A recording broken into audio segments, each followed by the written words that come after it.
ਅੱਜ ਦੀਆਂ ਖਬਰਾਂ ਵੱਲ ਆਈਏ, ਅਮਰੀਕਾ ਦੇ ਵਿੱਚ ਸਿਚੁਏਸ਼ਨ ਹੁਣ ਗਨ ਕੰਟਰੋਲ ਜਾਂ ਗਨ ਵਾਇਲੈਂਸ ਨੂੰ ਲੈ ਕੇ ਜੀ, ਇੱਥੋਂ ਤੱਕ ਪਹੁੰਚ ਚੁੱਕੀ ਆ। ਅੱਜ 6 ਸਾਲਾਂ ਦੇ ਫਸਟ ਗ੍ਰੇਡ ਸਟੂਡੈਂਟ ਜੋ ਰਿਚਨੈਕ ਐਲੀਮੈਂਟਰੀ ਸਕੂਲ ਆ ਵਰਜੀਨੀਆ ਦੇ ਵਿੱਚ, ਉਸ ਨੇ ਆਪਣੇ ਹੀ ਟੀਚਰ ਦੇ ਉੱਤੇ ਗੋਲੀਆਂ ਚਲਾ ਦਿੱਤੀਆਂ।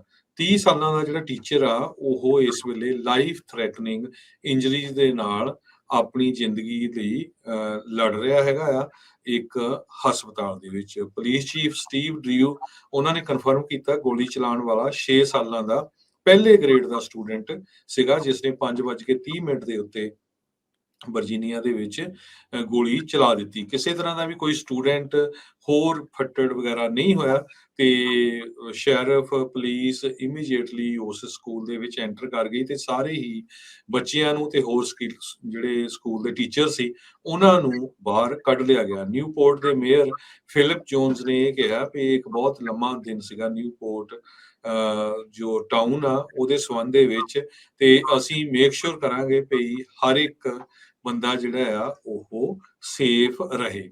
ਸਾਰੇ ਬੱਚੇ ਸਕੂਲ ਦੇ ਵਿੱਚ ਜੋ ਆ ਉਹ ਉਹਨਾਂ ਨੂੰ ਇੱਕ ਰੂਮ ਦੇ ਵਿੱਚ ਲਿਜਾਂਦਾ ਗਿਆ।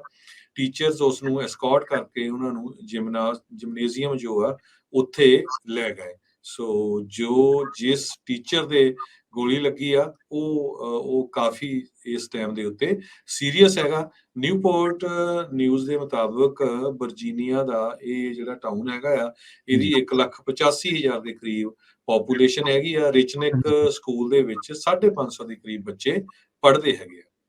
ਅੱਜ ਦੀਆਂ ਖਬਰਾਂ ਵੱਲ ਆਈਏ, ਅਮਰੀਕਾ ਦੇ ਵਿੱਚ ਸਿਚੁਏਸ਼ਨ ਹੁਣ ਗਨ ਕੰਟਰੋਲ ਜਾਂ ਗਨ ਵਾਇਲੈਂਸ ਨੂੰ ਲੈ ਕੇ ਜੀ, ਇੱਥੋਂ ਤੱਕ ਪਹੁੰਚ ਚੁੱਕੀ ਆ। ਅੱਜ 6 ਸਾਲਾਂ ਦੇ ਫਸਟ ਗ੍ਰੇਡ ਸਟੂਡੈਂਟ ਜੋ ਰਿਚਨੈਕ ਐਲੀਮੈਂਟਰੀ ਸਕੂਲ ਆ ਵਰਜੀਨੀਆ ਦੇ ਵਿੱਚ, ਉਸ ਨੇ ਆਪਣੇ ਹੀ ਟੀਚਰ ਦੇ ਉੱਤੇ ਗੋਲੀਆਂ ਚਲਾ ਦਿੱਤੀਆਂ।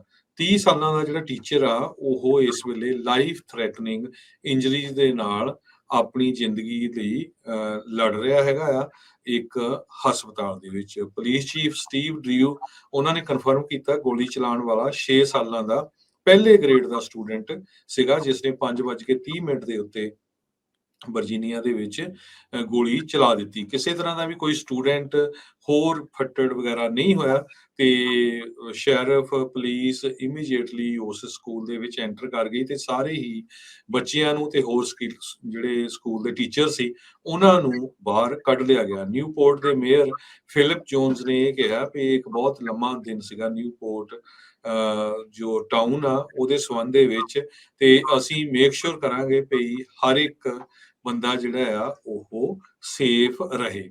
ਸਾਰੇ ਬੱਚੇ ਸਕੂਲ ਦੇ ਵਿੱਚ ਜੋ ਆ ਉਹ ਉਹਨਾਂ ਨੂੰ ਇੱਕ ਰੂਮ ਦੇ ਵਿੱਚ ਲਿਜਾਂਦਾ ਗਿਆ। ਟੀਚਰਸ ਉਸ ਨੂੰ ਐਸਕੌਰਟ ਕਰਕੇ ਉਹਨਾਂ ਨੂੰ ਜਿਮਨੇਜ਼ੀਅਮ ਜੋ ਆ ਉੱਥੇ ਲੈ ਗਏ।